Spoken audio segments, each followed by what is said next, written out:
আচ্ছা, এটা করলাম। করার পর দেখো প্রশ্নে বলছে যে ঘনবস্তুর সম্পূর্ণ তলের আয়তন, তাহলে এটা সূত্র হলো 2 × ab + bc + c। এখন ট্রু রাখলাম, এরপরে শুধু মান বসাই দিবা, বসাই হিসাব করবা 768 ঘন সেন্টিমিটার আসবে। আর কর্ণের দৈর্ঘ্য এটা সূত্র হলো √a² + b² + c², মান বসাবা, হিসাব করবা, হিসাব করে যা আসে। তাহলে এখন বলো এখানে কারো কোনো প্রশ্ন আছে কিনা। এখানে দেখো, এখানে যে 13 নম্বর সংক্ষিপ্ত প্রশ্ন আছে, এই 13 নম্বর সংক্ষিপ্তের মতোই এখানে 2 নম্বর অতি সংক্ষিপ্ত। তাহলে এখানে দেখো বলছে যে একটি ঘনকের আয়তন 125 হলে এর দৈর্ঘ্য কত। তাহলে আমরা ধরে নিব যে ঘনকের ধার বা এক বাহু দৈর্ঘ্য a সেন্টিমিটার। তাহলে প্রশ্ন যেভাবে উত্তর কি সেভাবে। আয়তনের কথা বলছে, তাহলে আমরা লিখব আয়তন ইকুয়াল টু কি a³ ঘন সেন্টিমিটার। ঘনকের আয়তন হলো a³।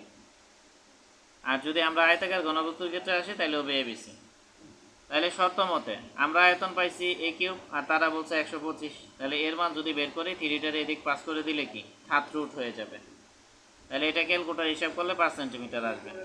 ঠিক আছে, এরপরে যাই বলুক না কেন, এরপরে যদি বলে যে ঘনকের সম্পূর্ণ তলের ক্ষেত্রফল বের করো বা সমগ্র তলের ক্ষেত্রফল, তাহলে এটা সূত্র কি 6a²। তাহলে লিখবা যে ঘনকের সমগ্র তলের ক্ষেত্রফল 6a²। তারপর যদি বলে যে ঘনকের কর্ণের দৈর্ঘ্য কত, তাহলে কর্ণের দৈর্ঘ্যের সূত্র কি a√3। তাহলে মান বসাবা, হিসাব করবা, শেষ, আর কোনো কাজ নাই। তাহলে বিষয়টা কি বুঝাইতে পারছি?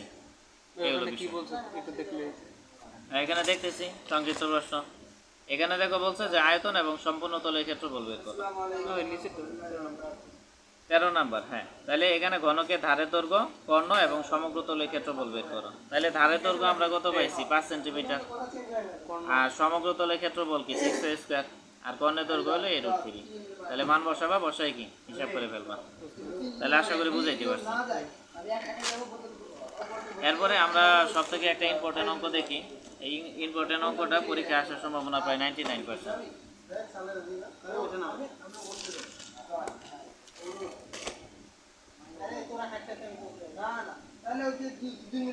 আচ্ছা দেখো, এখন ইম্পর্টেন্ট অঙ্কটা হলো এখানে 21 নম্বর অঙ্ক। এখানে বলছে ঢাকনা সহ একটি বাক্সের বহির্ভাগের দৈর্ঘ্য, প্রস্থ এবং উচ্চতা যথাক্রমে 10 সেন্টিমিটার, 9 সেন্টিমিটার এবং 7 সেন্টিমিটার, এবং ভিতরে সমগ্র বাক্সটির পৃষ্ঠের ক্ষেত্রফল 262 বর্গ সেন্টিমিটার।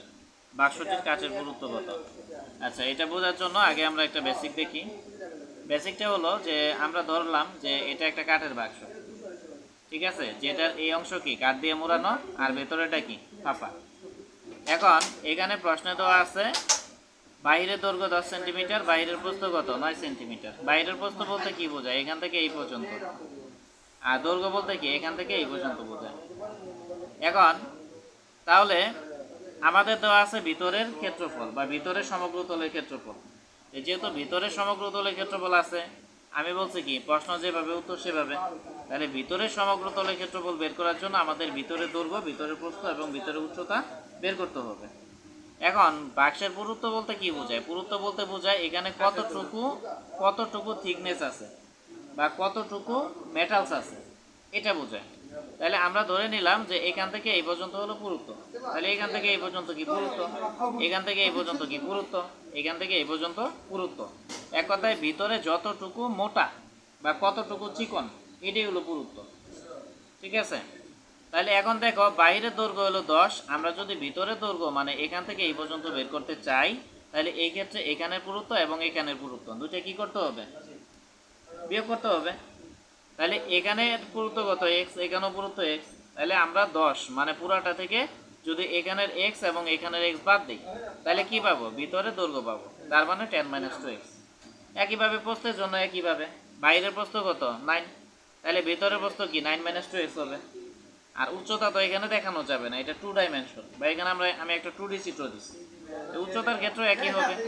উচ্চতা কত, বাইরের উচ্চতা হলো তোমার 7, তাহলে ভেতরের উচ্চতা কি 7 - 2x হবে।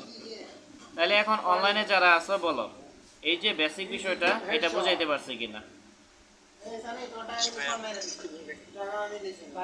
হ্যাঁ, কারো কোনো প্রশ্ন আছে?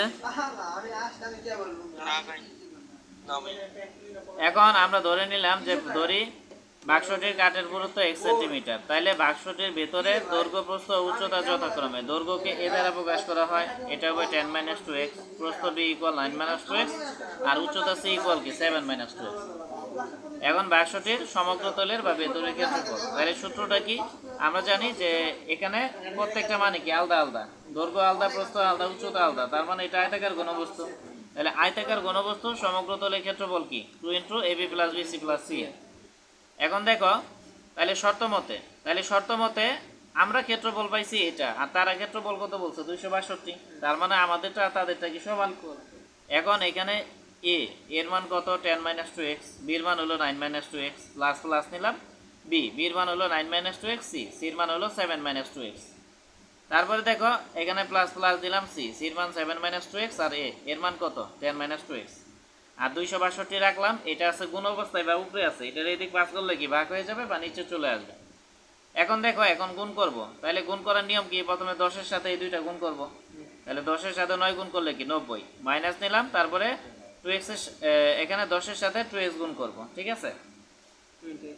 তাহলে এখানে কি প্লাসে মাইনাসে মাইনাস, 10 দুগুণা কি 20, আর x এর জন্য x, তারপরে -2x এর সাথে এই দুইটা গুণ করব, তাহলে প্লাসে মাইনাসে কি মাইনাস। তাহলে দেখো এখানে প্লাসে মাইনাসে মাইনাস, তাহলে 9 দুগুণা কত 18, আর এখানে x। তারপরে দেখো এখানে মাইনাসে মাইনাসে প্লাস 2x এবং 2x, তাহলে 2 দুগুণা 4, x গুণ করলে কি s²। একইভাবে এই যে এগুলা গুণ করব, তাইলে কি প্রথমে 9 এর সাথে এই দুইটা গুণ, তাহলে 7 লং কত 63, প্লাসে মাইনাসে মাইনাস, তারপরে 9 দুগুণা 18, x এর জন্য x, তারপরে প্লাসে মাইনাসে মাইনাস, তারপরে 7 দুগুণা 14, আর x, তারপরে মাইনাসে মাইনাসে প্লাস 2 দুগুণা 4, x গুণ করলে কি s², তারপরে এই 7 এর সাথে আবার এই দুইটা গুণ হবে, তাহলে 7 দশম কত 70, তারপরে কি 7 দুগুণা 14 x, তারপরে আবার -2x এর সাথে এই দুইটা গুণ হবে, তাহলে এখানে প্লাস এখানে মাইনাস, প্লাসে মাইনাসে কি প্লাসে মাইনাসে মাইনাস, তাহলে 2x আর 10 গুণ করলে কি 10 দুগুণা 20x, তারপরে মাইনাসে মাইনাসে কি প্লাস, তাহলে 2x এবং 2x, তাহলে 2 দুগুণা কত 4, আর x গুণ করলে কি s², আর 262 কে 2 দ্বারা ভাগ করলে কত হবে 131 হবে। এখন শর্টকাট টেকনিক, এখানে দেখো s², এখানে s², এখানে s², তাহলে 4s², 4s² আর 4s² যোগ করলে কি হবে 12s²। তারপরে দেখো এখানে একযুক্ত যে পদগুলো আছে এগুলো আমরা ডাইরেক্ট হিসাব করব ক্যালকুলেটরে। শর্টকাট টেকনিক, প্রথমে এখানে -20 নিব, -20, তারপরে মাইনাস কি 18 নিব, মানে একযুক্ত পদগুলা, তারপরে এখানে -18 নিব, তারপরে কি আছে -14 এটা নিলাম, তারপরে এখানে কি আছে -14, তারপরে কি আছে -20, তাহলে হিসাব করলে -104, তাহলে আমরা -104 নিলাম, আর এটার সাথে কি অবশ্যই x নিতে হবে, ঠিক আছে। আমরা x যুক্ত পদ যেগুলো আছে এগুলো সহগের হিসাব করে পাইলাম -104, আর x তো নিতেই হবে, হ্যাঁ এখানে নিতে হবে, ঠিক আছে, এটা নিলাম। তারপরে দেখো এখানে সংখ্যা যেগুলো আছে 90, 63, তারপরে 70, এই সবগুলো যোগ করবা, যোগ করলে 223 আসবে, আর এখানে 131 রাখলাম, এখানে যা আছে তাই রাখবা, আর এখানে প্লাস 131 কে এদিকে আনলে কি -131 হবে। এখন এটা থেকে এটা আমরা বিয়োগ করব, বাকি সব ঠিক রাখবো, তাহলে বিয়োগ করে বাকি সব ঠিক রেখে আসতেছে এটা। এখন দেখো এখানে যে পদগুলো আছে এই প্রত্যেকটা পদকে 4 দ্বারা ভাগ করা যায়, তাহলে 12 কে 4 দ্বারা ভাগ করলে 3, আর এখানে কি s², তারপরে -104 কে 4 দ্বারা ভাগ করলে 26, আর